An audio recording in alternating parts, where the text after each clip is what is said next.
Good evening student. आज हम लोग क्लास 12 चैप्टर नंबर 9 का लेक्चर नंबर 25 कंप्लीट करेंगे। और 26 कैसे हो गया? कल 25 था, 26 है, कोई बात नहीं, कोई भी हो। तो आज लास्ट लेक्चर है रे ऑप्टिक्स का। रे ऑप्टिक्स आज हम लोग कंप्लीट करेंगे। इसके बाद हम लोग वेव ऑप्टिक्स स्टार्ट करेंगे, ठीक है ना।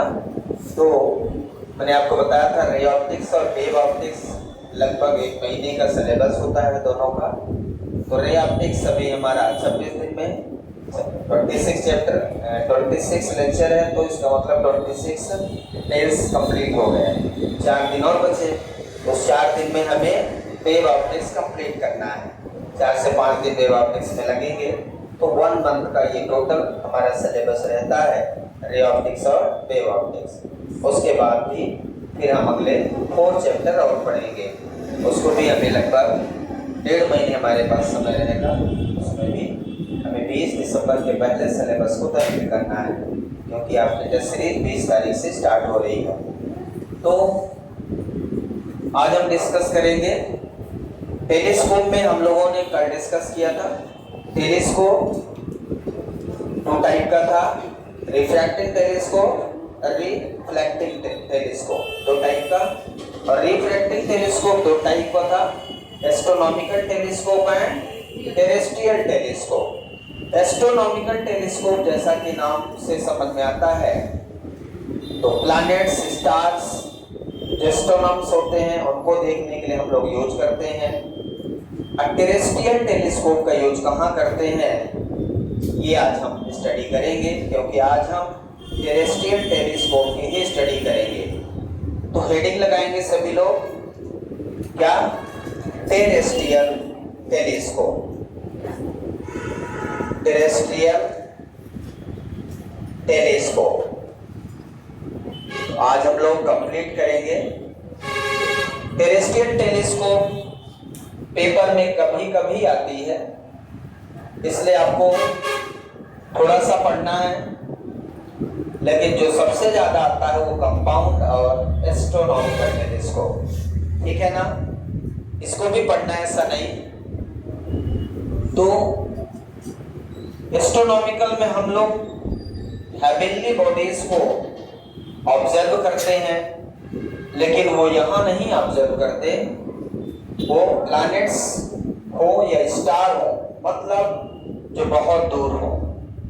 और टेलीस्कोप, टेरेस्ट्रियल टेलीस्कोप में भी ऑब्जेक्ट तो बहुत दूर होगा, इसमें कोई दिक्कत नहीं है। एस्ट्रोनॉमिकल टेलीस्कोप और टेरेस्ट्रियल टेलीस्कोप दोनों में ऑब्जेक्ट हमारा फार डिस्टेंस पे होगा। बस दोनों में एक ही बेसिक डिफरेंस है। वो बेसिक डिफरेंस ये है कि एस्ट्रोनॉमिकल में हम लोग प्लैनेट्स को देखते हैं, स्टार्स को देखते हैं, और टेरेस्ट्रियल टेलीस्कोप में अर्थ में ही कोई ऑब्जेक्ट बहुत दूर है। अर्थ में ही ऑब्जेक्ट बहुत दूर है। हम अर्थ पे रखे हुए ऑब्जेक्ट, हेवनली ऑब्जेक्ट को ही देखने के लिए टेरेस्ट्रियल टेलीस्कोप का यूज करते हैं। इसमें हम ये यहां से प्लैनेट को देखने के लिए नहीं यूज करते। अर्थ पे ही एक जगह से दूसरी जगह, जैसे बड़े बड़े पहाड़ हो, जब हम उनकी स्टडी मुझे करनी है दूर से, तो हम उनकी स्टडी इसके माध्यम से, टेरेस्ट्रियल टेलीस्कोप के माध्यम से पूरी स्टडी कर लेते हैं। पहाड़ कहाँ है? अर्थ पे ही है, कहीं दूर तो है नहीं, ठीक है ना। तो अर्थ की सरफेस में ही कहीं दूसरी जगह हमारा कोई ऑब्जेक्ट रखा है, उसकी स्टडी मुझे करना है, तो मुझे टेरेस्ट्रियल टेलीस्कोप यूज करना है। क्लियर हो गया? माइक्रोस्कोप के लिए हम नियर केप्ट ऑब्जेक्ट, बहुत पास रखा हो, बहुत छोटा हो, माइक्रोस्कोप। ऑब्जेक्ट बहुत दूर रखा हो, अब बहुत दूर में प्लैनेट हो, स्टार हो, एस्ट्रोनॉमिकल टेलीस्कोप। और ऑब्जेक्ट बहुत दूर रखा हो लेकिन अर्थ पे ही हो, तो उसके लिए टेरेस्ट्रियल टेलीस्कोप। ये हमें ध्यान रखना है, किस स्कोप टेलीस्कोप का कहाँ पे यूज है, माइक्रोस्कोप का कहाँ पे यूज है, इस बात का हमें ध्यान देना है। आइए शुरू करते हैं।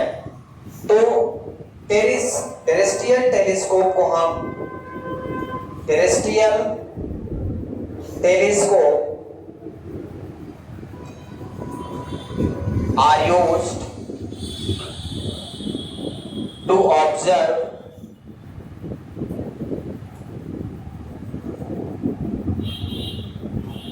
terrestrial telescope are used to observe the object on earth. Observe the object on earth. Terrestrial telescope are used to observe the object on earth. ठीक है ना। उसमें मैंने लिखा था एस्ट्रोनॉमिकल में, astronomical telescope are used to observe planets, stars. ठीक है ना। इन ऑब्जेक्ट को हम ऑब्जर्व करने के लिए एस्ट्रोनॉमिकल टेलीस्कोप का यूज करते हैं। तो हमें पहला इंपॉर्टेंट पॉइंट यही ध्यान रखना है कि टेरेस्ट्रियल टेलीस्कोप का यूज कहाँ करते हैं। समझ में आया। तो हम ये ध्यान रखेंगे observe the object on earth, earth पे ही यूज करते हैं। ठीक है। अब in this telescope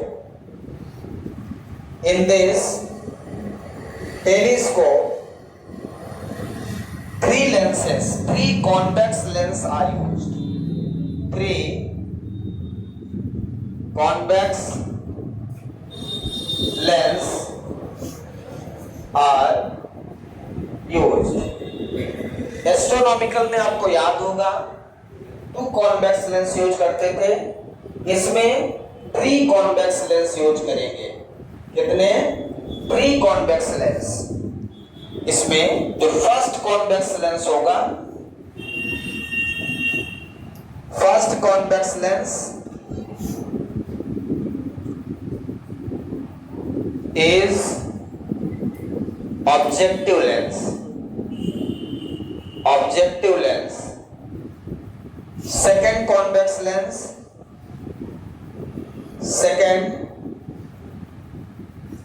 Second convex lens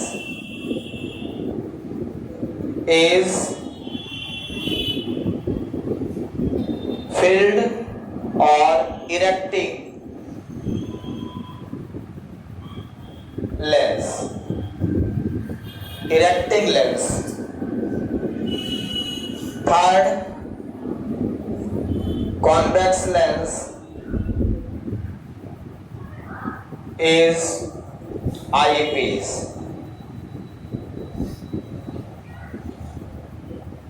Eyepiece.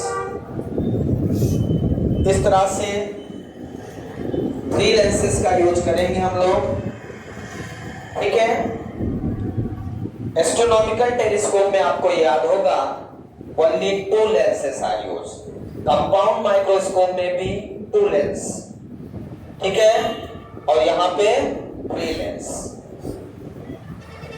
अब जो हमारा एस्ट्रोनॉमिकल टेलीस्कोप है, सीखा खड़े जाओ। एस्ट्रोनॉमिकल टेलीस्कोप, जल्दी खड़े हो। एस्ट्रोनॉमिकल टेलीस्कोप में किसकी फोकल लेंथ ज्यादा थी? कौन से लेंस की? आई पीस की। मतलब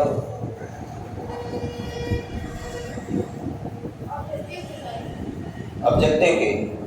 क्यों ज्यादा थी ऑब्जेक्टिव की?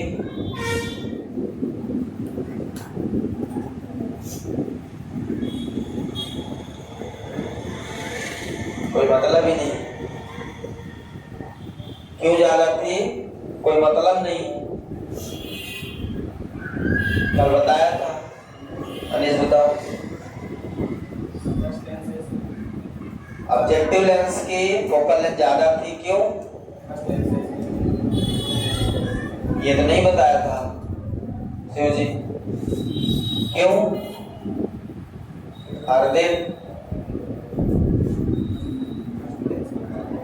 फोकल लेंथ ज्यादा थी। क्यों? हाँ ज्यादा थी। क्यों?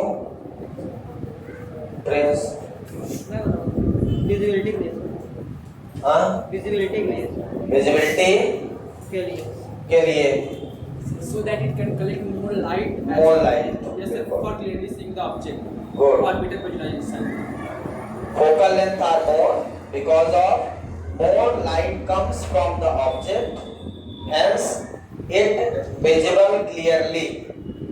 When number of maximum light comes on the lens, hence it visible clearly. आपका भी आंसर सही है। विजिबिलिटी इंक्रीज करने के लिए तो नंबर ऑफ लाइट रेज जब ऑब्जेक्ट से ज्यादा आएंगे तो वहां पे इमेज क्लियर दिखाई देगा, ठीक है ना।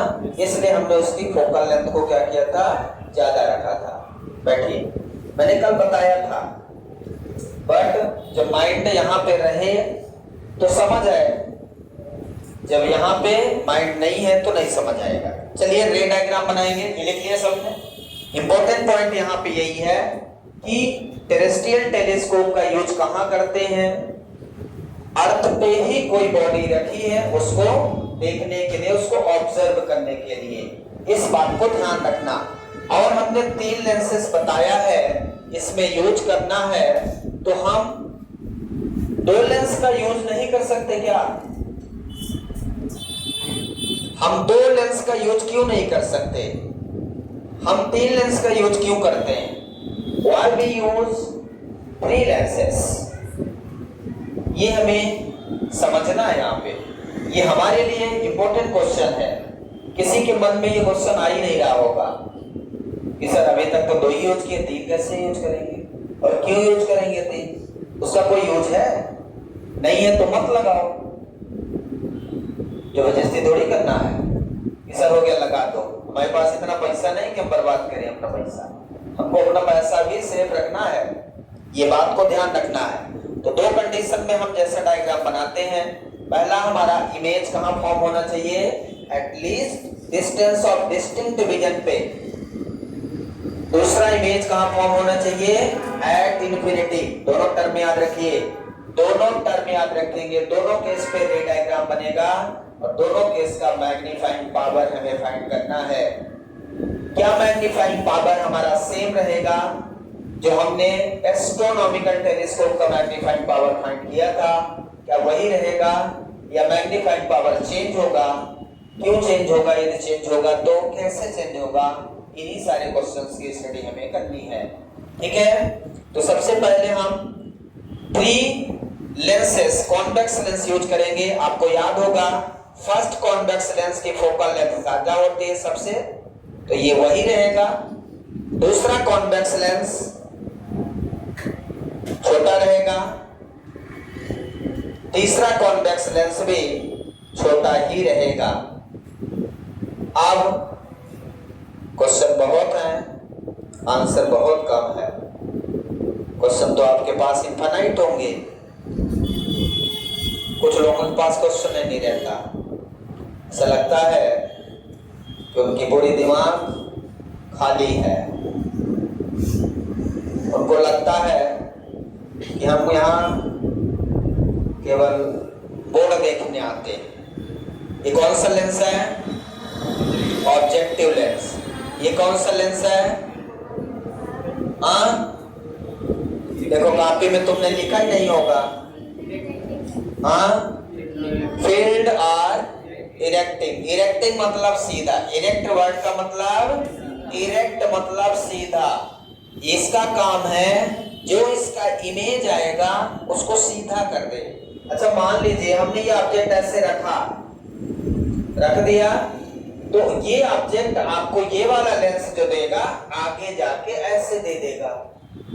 अब आपको ऑब्जेक्ट जो देखना है ऐसा देखना है कि ऐसा देखना है, बताओ। इसका इमेज जो दिखे, ऑब्जेक्ट ऐसे रखा है तो जब इसका इमेज बनेगा तो ऐसे दिखाएगा, दिखाएगा कि नहीं? इन्फिनिटी में यदि ऑब्जेक्ट रखा हो तो कॉन्वेक्स लेंस की कौन सी कंडीशन है इमेज फॉर्मेशन में? फर्स्ट केस, यदि ऑब्जेक्ट इन्फिनिटी पे है तो इमेज फोकस पे बनता है, तो हम यहाँ पैरेलल एक्सिस नहीं बनाएंगे, फोकस पे बनता है, मतलब फोकल लेंथ उसकी होती है।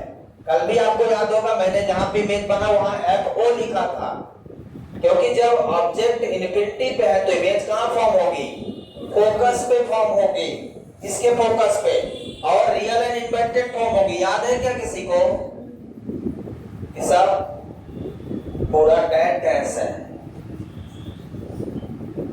अच्छी बात है, डेड डैश है तो ऑब्जेक्ट ऐसे है तो इमेज कैसा बनेगा यहाँ पे, ऐसे।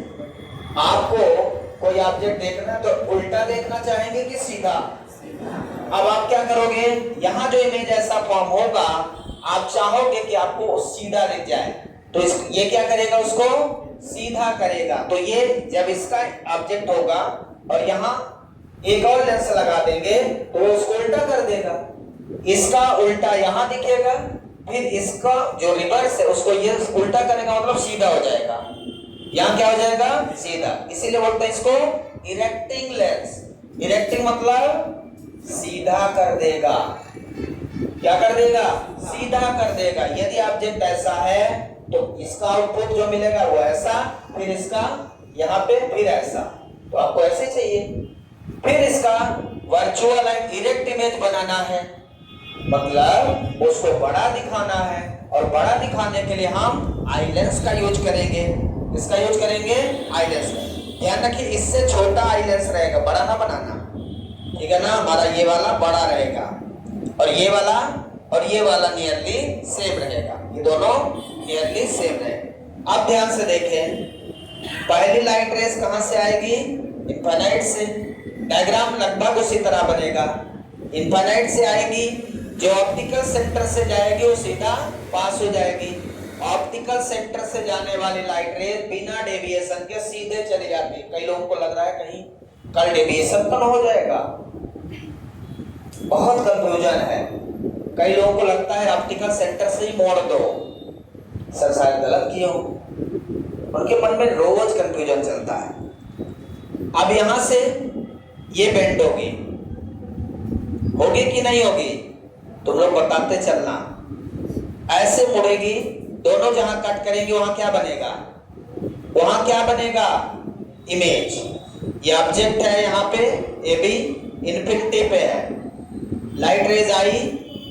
अब जहां पे इमेज बना वो A1 B1 पॉइंट हो गया। क्या हो गया, A1 B1। और यहां से वहां तक की लेंथ को क्या बोलते हैं, क्या बोलेंगे, focal length of objective lens. मतलब यदि ऑब्जेक्ट इन्फिनिटी पे है तो इमेज कहां फॉर्म होगा, फोकस पे। तो जहां इमेज फॉर्म हो रहा है वो फोकल लेंथ हो गई। क्या हो गई, फोकल लेंथ। जहां इमेज फॉर्म हो रहा है वो हो गई फोकल लेंथ। क्लियर है? तो इस तरह से इमेज यहां फॉर्म हो गया। पहला काम बन गया आपका। आपको यहां पे रियल एंड इन्वर्टेड इमेज मिल रहा। ऑब्जेक्टिव लेंस कैसा इमेज दे रहा है, रियल एंड इन्वर्टेड इमेज दे रहा है। अब आपको क्या करना है, उसको इरेक्ट करना है। पहले तो आप उसको सीधा करो, तो इमेज आपको उल्टा दिख रहा, तो फील्ड लेंस जो हमारा है या इरेक्टिंग लेंस जो हमारा है इसको इन्वर्ट करके देगा। तो क्या करें, यहां से एक लाइट रेज ऑप्टिकल सेंटर से पास कर दें और एक यहां से पास कर दें इसके फोकस से। समझ आ रहा है क्या? ये दोनों यहां पे कट करेंगे, दोनों जहां पे कट करेंगे आपको पता है वहां पे इसका इन्वर्टेड जितना साइज सेम रहेगी। तो यहां बन गया आपका, क्या बन गया, इन्वर्टेड। तो जो हाइट A1 B1 की है सेम यहां रहेगी कि अलग हो जाएगी? तो मैं यहां लिख सकता हूं A1 B1, कोई दिक्कत, सेम हाइट। बस आपको क्या करना है, ये ऑब्जेक्ट ऐसे दिख रहा है तो इसको ऐसे कर दो बस। ये फील्ड लेंस का केवल इतना ही काम है कि आपका जो इस फर्स्ट लेंस ऑब्जेक्टिव लेंस का जो इमेज है वो रियल एंड इन्वर्टेड है। तो इन्वर्टेड को आप क्या करो, इरेक्ट कर दो, सीधा कर दो, और हाइट उतनी ही रहेगी। इसका काम ये नहीं कि आप मैग्नीफाई करो। जो फील्ड लेंस है उसका काम केवल एक है, field lens are used to erect the image. filled lens are used to erect the image। ठीक है, इसका केवल और केवल एक ही यूज है, erect the image with same size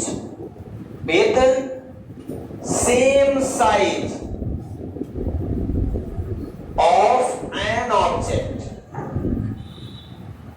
समझ आया क्या? Same size of an object को इरेक्ट कर दो। क्लियर है? तो मैं यहां पे A1 B1 लिखा तो यहां भी A1 B1 लिख सकता हूं, क्योंकि साइज सेम है, हाइट सेम है, तो मैं लिख सकता हूं। क्लियर है? अब दूसरा केस क्या है हमारे पास? आई पीस है। अब आई पीस का क्या काम है? आई पीस का काम है, अब आई पीस में यदि मैं पहला केस करता हूं, कौन सा?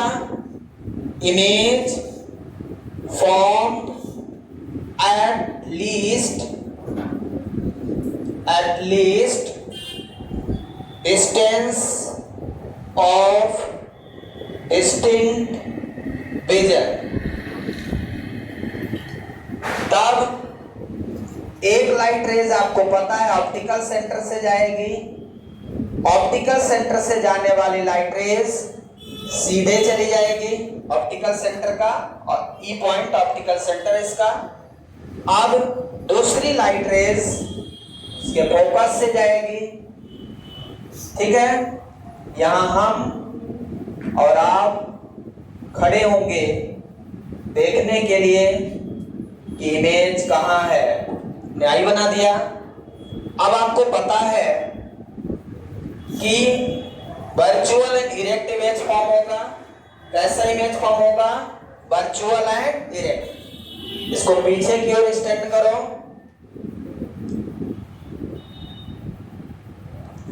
पीछे की ओर स्टैंड किया, जहां पे ये कट किया, सो this is the height of actual image of an object. तो इसको लिखेंगे A2 और यहां लिखेंगे B2। क्लियर है? अब अल्फा कहां है? अल्फा इसका एंगल यहां है, ये अल्फा एंगल है, दिख रहा सबको? बीटा कहां है? बीटा यहां बनेगा इमेज के साथ, तो ये एंगल हमारा बीटा हो जाएगा। दिख रहा है क्या? ये वाला एंगल, ये एंगल हमारा इमेज के साथ जो बन रहा वो बीटा हो जाएगा। अब आपको याद है इसका जो इमेज फॉर्म हो रहा है, इसका फोकस यहां है, फोकस और ऑप्टिकल सेंटर के बीच में इसका इमेज यहां फॉर्म होगा इन्वर्टेड, और फिर ये इसको पीछे बढ़ा देगा। अब ये हमारी डिस्टेंस है, at least distance of distinct vision. ये है कैपिटल D यहां से यहां तक। समझ आया सबको? इस तरह से हमारा फर्स्ट डायग्राम कंप्लीट होता है। अब हम सेकंड डायग्राम बनाएंगे एट इनफिनिटी। तो सेम बनाना है, बस लास्ट वाले में ऐसा कर देना कि वो पैरेलल हो जाए। तो मैं डायग्राम बना देता हूं, बाकी यहां पे समझा चुका हूं। किसी कोई डाउट है तो पूछ लो। इस डायग्राम में कोई डाउट कहीं पे? तो सेम डायग्राम यहां बना देता हूं। यहां से देखेंगे ऑप्टिकल सेंटर से पास होने वाली लाइट रेज सीधे चली जाएगी। इसका काम केवल इमेज दिखाना है, A1 B1, और दूसरा फील्ड लेंस है। फील्ड लेंस का यूज करेंगे। फील्ड लेंस को यहां से पास कर देंगे। तीसरा हमारा आई पीस लेंस है, जो हमारे ऑब्जेक्टिव लेंस से छोटा होगा, आई पीस। अब यहां पे जो इमेज फॉर्म हो रहा है तो यहां पे सेम हाइट A1 B1 का रहेगा। A1 B1 लाइट यहां से जाएगी, एक ऑप्टिकल सेंटर से जाएगी, ऑप्टिकल सेंटर से जाने वाली लाइट रे सीधा चली जाएगी, यहां से भी सीधा पास कर देंगे और पीछे स्टैंड कर देंगे, ये तो इन्फिनिटी तक जाएगा।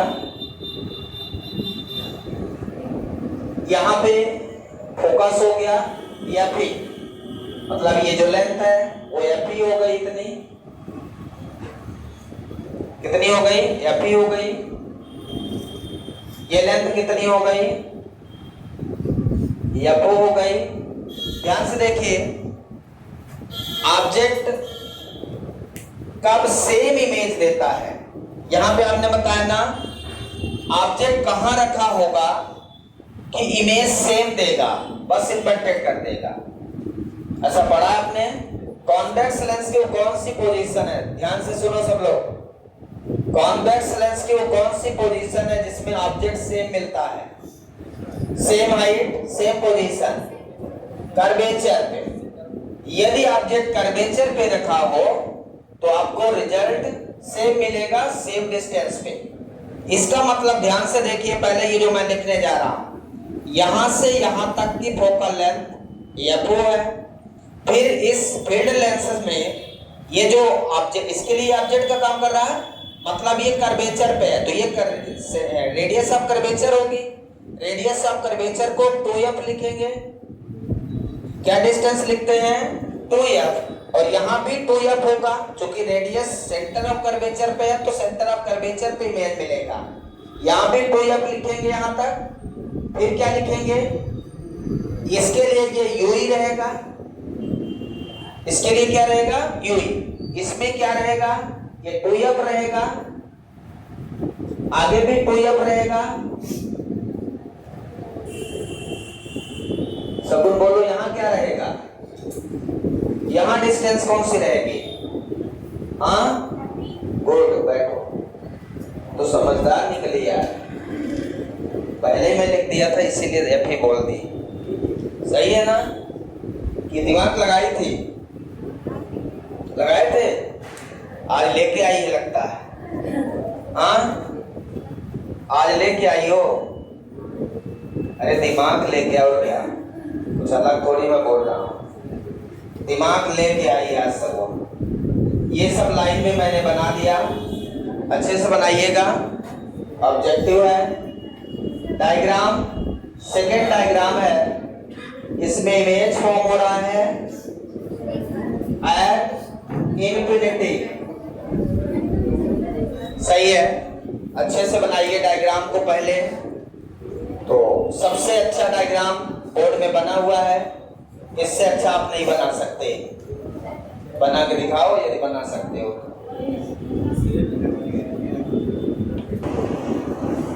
आँख यहाँ भी बना दीजिएगा, ऐसा ना हो कि उसको दिखे ना बेचारे को। आँख दोनों जगह बनाएंगे देखने के लिए। अब हम निकालेंगे मैग्नीफाइंग पावर। क्या फाइंड करेंगे? Magnifying power. तो डेफिनेशन आप वही लिख लेंगे। डेफिनेशन, इसमें भी आपका ऑब्जेक्ट ऐसे बहुत दूर है, ए बी आपको देखना चाहिए। कहाँ है ए बी? ए बी वहां है जो दिख नहीं रहा, इमेजिनरी मैंने बना दिया है दूर, बस ये दिख नहीं रहा है। आप ऐसा माने पर है, ये ना माने कि है ही नहीं ऑब्जेक्ट। और यदि ऑब्जेक्ट नहीं तो देखेंगे क्या? तो ऑब्जेक्ट ही देखने के लिए बनाया है, तो ए भी बना दीजिएगा थोड़ा तो, ठीक है। अब हम निकालेंगे मैग्नीफाइंग पावर। मैग्नीफाइंग पावर के डेफिनेशन पहले आप लिख लेंगे। आपको याद है कि मैं डेफिनेशन नहीं लिखता, बस बता देता हूं। तो आप डेफिनेशन पहले लिखेंगे, फिर फार्मूला लिखेंगे। एंगल सबटेंडेड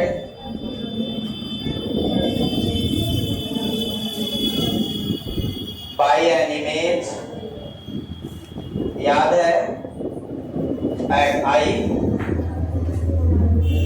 बीटा लिखते हैं हम इसको, divided by angle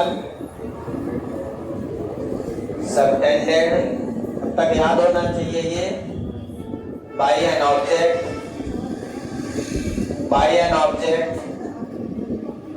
at least distance of distinct vision alpha, तो m इक्वल टू हम इसको लिखते हैं beta by alpha, tan beta by tan alpha, क्योंकि एंगल बहुत छोटा है इसलिए हम magnifying power m equal to tan beta by tan alpha लिखते हैं। अब हमें अल्फा और बीटा दिख रहा है, इसमें अल्फा यहाँ है, बीटा यहाँ है, इसमें अल्फा यहाँ है, बीटा यहाँ है, दिख रहा है। इधर से इसको मिटा दे तो ज्यादा सुंदर दिखे। ये V1 है पॉइंट, ठीक है। अब हम पहले मैग्नीफाइंग पावर फाइंड करेंगे, फिर दोनों के लिए अलग अलग निकालेंगे, डिस्टेंस ऑफ डिस्टिंक्ट विजन और इनफाइनाइट। तो सबसे पहले इस डायग्राम को देखते हुए मुझे tan अल्फा और tan बीटा की वैल्यू निकालनी है। तो हम यहाँ पे यदि आपसे tan अल्फा की वैल्यू जानना चाहूँ तो tan अल्फा यहाँ से देखें, ये परपेंडिकुलर बाई बेस, परपेंडिकुलर कितना है इसका, A1 B1 OB1 बेस है, A1 B1 upon OB1, A1 B1 upon OB1 perpendicular by base, ठीक है। और OB1 जो है वो FO है, OB1 कितना है, FO कितना है, FO, बाद में रख दूंगा, भी रहने दो। ऐसे ही मैं निकाल लूं tan बीटा, कोई बताएगा tan बीटा कितना लिखूं, बताओ स्नेहा, tan बीटा बताओ कितना लिख दूं इस डायग्राम को देख के, जल्दी बोलिए। tan beta equal to A1 B1 upon EB1, जो दिखना चाहिए वो दिख नहीं रहा। tan बीटा, बीटा के सामने perpendicular A1 B1 upon EB1, ये नहीं दिख रहा, ठीक है।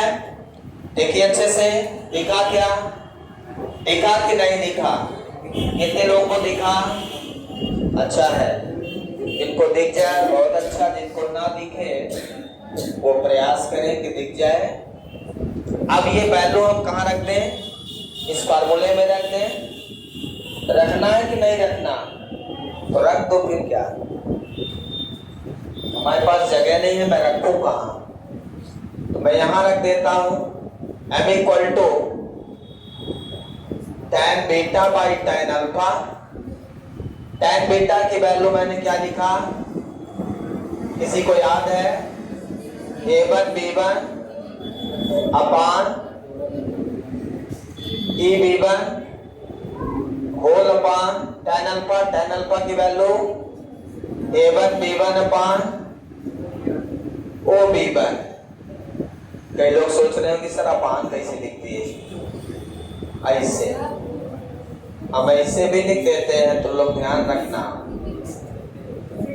हम कैसे भी लिख सकते हैं, A1 B1 upon EB1 into ये OB1 पलट के ऊपर चला जाएगा ना, OB1 अपान A1 B1, A1 B1 से A1 B1 चेक गया, अब गया कहीं गया होगा, तो m इक्वल टू कितना आ जाएगा बोलिए, OB1 अपान EB1।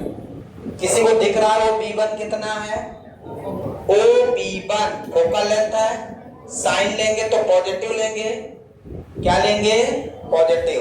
और EB1 किसी को दिख रहा, EB1 क्या है, माइनस UE, यदि मैं साइन के हिसाब से देखूं तो ये कितना है, माइनस UE, मैं यहाँ ब्रैकेट में या डिब्बे में लिख सकता हूँ OB1 बराबर FO और EB1 बराबर माइनस UE। समझ आया क्या? तो M इक्वल टू हमें क्या मिल गया? Minus FO by UE। आपको याद है एस्ट्रोनॉमिकल टेलीस्कोप का मैग्नीफाइंग पावर कितना लिखा था? किसी को याद है? एस्ट्रोनॉमिकल टेलीस्कोप का मैग्नीफाइंग पावर कितना लिखा था? हाँ, FO बाई माइनस में ही था, देखिए चेक कर लीजिए, माइनस FO बाई U ही लिखा था। मतलब magnifying power of astronomical telescope and terrestrial telescope are same. Magnifying power दोनों का सेम रहेगा। किसी को विश्वास नहीं तो पन्ना पलट के देख सकते हैं। बाकी मैं क्या बोल सकता हूं, मैं और ज्यादा नहीं बोल सकता। विश्वास है? तो अब हम यदि पहले केस को प्रूव करें, distance image from at least distance of distinct vision, तो उसका भी मैग्नीफाइंग पावर सेम आना चाहिए कि नहीं आना चाहिए? कई लोगों को लगता होगा कि कहीं ऐसा ना हो कि सर झूठ बोल रहे हो। तो मैं झूठ नहीं बोलता, मैं आपको प्रूव करके दिखाऊंगा। वही आएगा जो एस्ट्रोनॉमिकल टेलीस्कोप का आया था। ठीक है, बस आपको एक ही काम करना है, जब ये प्रूव हो जाए तो एक बार चेक कर लेना कि वही आया कि सर अच्छा झूठ बोले। तो इधर मिटा दूं, इधर लिख लिया सबने? गुड, लिखते चला करिए मेरे साथ। जहां लगे कि समझ नहीं आया वहां आगे कुछ भी पूछ सकते हैं आप। केस फर्स्ट क्या है? Image form at least distance of distinct vision. क्या रिप्लेसमेंट करते हो इसमें?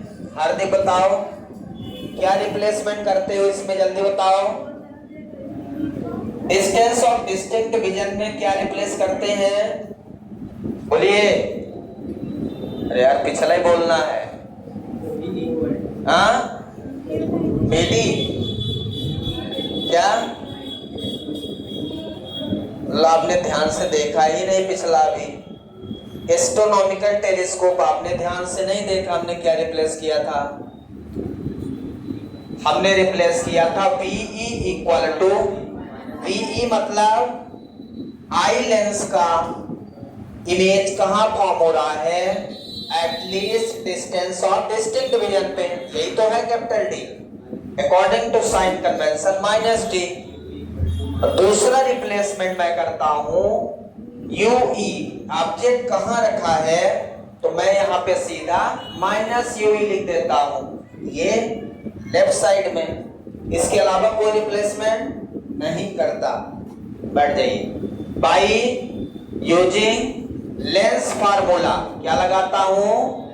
तो फार्मूले में आई पीस लेंस के लिए लेंस फार्मूला लगाते हैं। कौन से लेंस के लिए? आई पीस। याद रखिए 1/f equal to 1/BE minus 1/UE। Value रख दीजिए 1/f equal to 1/-D minus 1 minus UE। तो अब ये क्या हो जाएगा? यहां से 1/f equal to minus 1/D plus 1/UE। ध्यान से देखिए, आपको 1/UE की वैल्यू यहां से निकाल लो, F तो कांस्टेंट है। 1/UE की वैल्यू निकाल लो यहां से, तो 1/UE इक्वल टू क्या हो जाएगा यहां से? बोलिए 1/D इधर ले आए, 1/D प्लस 1/F। 1/UE इससे 1/F बाहर ले लो, जैसा कल किया था। तो 1/F, इसमें F नहीं है तो F को ऊपर नीचे गुणा कर लो, तो 1/F आएगा। इसमें नीचे से कॉमन हो गया, ऊपर वाला बचा है F/D प्लस 1। तो मैंने कहा था कि घर में प्रैक्टिस कर लेना एक बार। समझ आ ये वाला स्टेप सबको? जिसको ना आया हो तो पूछ लो। आ गया? अब यहाँ पे वैल्यू रखते हैं 1/UE की कितना है, ये वाली वैल्यू रखते हैं। तो m इक्वल टू कितना लिखेंगे बोलिए? m इक्वल टू कितना लिखेंगे? m equal to minus FO by FE, ये वाली FE into 1 plus FE by D। Check करिए, एस्ट्रोनॉमिकल टेलीस्कोप का मैग्नीफाइंग पावर क्या है? यही था क्या? चेक कर लीजिए, एस्ट्रोनॉमिकल टेलीस्कोप का भी मैग्नीफाइंग पावर यही, मतलब मैग्नीफाइंग पावर सेम रहेगा, कोई चेंज नहीं आएगा। बड़े ऑब्जेक्ट को देखने के लिए हम इसका यूज करते हैं। इसमें 3 लेंस इसलिए यूज हो जाते हैं क्योंकि एक लेंस क्या करता है, उसको इरेक्ट करता है, इसलिए हमें ऐसी जरूरत पड़ती है। अर्थ पे हमें सीधा देखने की जरूरत पड़ती है, इसलिए 3 लेंस यूज होता है। बाकी काम 2 ही का है, एक का केवल इतने काम है कि उसको सीधा कर दो, इसीलिए उसको इरेक्टिंग लेंस या फील्ड लेंस के नाम से जाना जाता है। याद रखिएगा, which lens are called erecting lens and in which telescope are used erecting lens। पूछ लेता है कि किस टेलीस्कोप में इरेक्टिंग लेंस का यूज करते हैं, तो हमें टेरेस्ट्रियल टेलीस्कोप को याद रखना है। पता चला, लिख दिया एस्ट्रोनॉमिकल टेलीस्कोप। इसका मतलब आप कुछ नहीं जानते, सही है? तो लिख लिया यहाँ तक। किसी को यहाँ तक कोई डाउट है? डाउट पूछते चलिए। देखिए, एलसीएम में गुणा भाग में कहीं दिक्कत तो घर में बैठिए आराम से और इन डेरिवेशन को एक बार कर डालिए। जब आप करने बैठेंगे तो 3 बार गलत करेंगे। ये संभव नहीं कि एक बार में आप सही कर लें, ये संभव ही नहीं है। यदि आप सही कर लिए तो ये फिर आप मानव नहीं हैं। अब समझ जाइए आप क्या हैं, महामानव हैं आप। क्या है? महामानव, दानव नहीं। अब इमेज फॉर्म एट इन्फिनिटी का करेंगे और आपको याद होगा इस केस में मैं केवल एक ही चेंज करता हूं। इस डायग्राम को देखिए, इसमें एक चीज और ऐड कर लेना था, length of telescope. Length of telescope, इसमें लेंथ ऑफ टेलीस्कोप का भी क्वेश्चन बहुत आता है। तो L equal to length of telescope क्या होता है? Distance between optical centre of lenses. Optical centre of lenses, distance between optical centre of objective lens and eyepiece lens. Objective lens और आईपीस लेंस के optical centre के बीच का जो distance होता है वो लेंथ ऑफ टेलीस्कोप पाइप होता है। पाइप या ट्यूब बोलते हैं, ठीक है ना? लेंथ ऑफ टेलीस्कोप पाइप और ट्यूब, क्लियर है? तो जब लेंस लगाते हैं तो एक पाइप के थ्रू सिग्नल जाता है, ध्यान रखिए, एक पाइप लगा होता है, एक लेंस यहाँ लग गया, एक लेंस यहाँ लग गया, एक लेंस यहाँ, तो ये क्या हो गया? पाइप। अब इसकी लेंथ आपको बताना यहां से यहां तक, तो L इक्वल टू OE क्या है? OE। अब बताओ, इसको लिख सकते FO plus 2F plus 2F plus UE, FO plus 2F plus 2F plus UE, ये टोटल यहाँ से यहाँ तक का डिस्टेंस हो गया। मैं लिख सकता हूँ यहाँ पे FO plus 2F plus 2F plus UE, तो L इक्वल टू कितना? FO plus 4F plus UE। ये है length of terrestrial telescope, length of tube of terrestrial telescope, ठीक है? इन फर्स्ट केस का है, फर्स्ट केस का है, ध्यान रखिए। कौन सा केस का है? First case, where image form at least distance of distinct vision का। कंपाउंड में भी आप निकाल सकते हो, उसमें FO प्लस FE हो जाता, बस FO प्लस UE, क्योंकि इसका यूज ही नहीं था, FO प्लस UE, और इस केस में FO प्लस FE। अब आते हैं केस सेकंड पे, इसमें केवल एक रिप्लेसमेंट आप करते होगे, बोलिए स्वाति, कौन सा रिप्लेसमेंट करते हो इमेज फॉर्म एट इन्फिनिटी पे? U इक्वल टू FE, बिल्कुल। मतलब इसमें और इसमें देखिए यूई की जगह मैंने यहाँ एफ लिखा है, मतलब इस लेंस का जो ऑब्जेक्ट है उसके फोकस पे पहुंच जाता है, तभी तो इंफिनिटी पे पहुंचता है, ठीक है ना।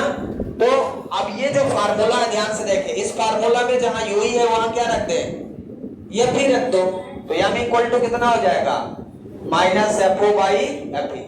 ये कब के लिए है, ये कब के लिए है, जब इमेज इन्फिनिटी पे फॉर्म होता है तब के लिए है। अब लेंथ ऑफ टेलीस्कोप ट्यूब इसका भी निकालो, इसकी लेंथ ऑफ टेलीस्कोप ट्यूब बताओ, लेंथ ऑफ टेलीस्कोप ट्यूब बोलो जल्दी कितनी है, ओ इक्वल टू कितना F O plus 2f plus 2f plus F E, तो F O plus 4f plus F E. So this is the length of, ये आप अपने से निकाल लेना, ध्यान से बनना चाहिए कहां की लेंथ निकालना है ट्यूब की, आपको ये पता होना चाहिए कि ट्यूब की लेंथ कौन सी है। यदि आपने इसको ध्यान रखा है तो निकालने में कोई दिक्कत नहीं है, इसको रटने की जरूरत नहीं। कई बच्चे इसको रट के जाते हैं, अरे क्या रट के जाओगे, समझ आया क्या, कोई डाउट है? Thank you, have a nice day, happy Diwali to all of you.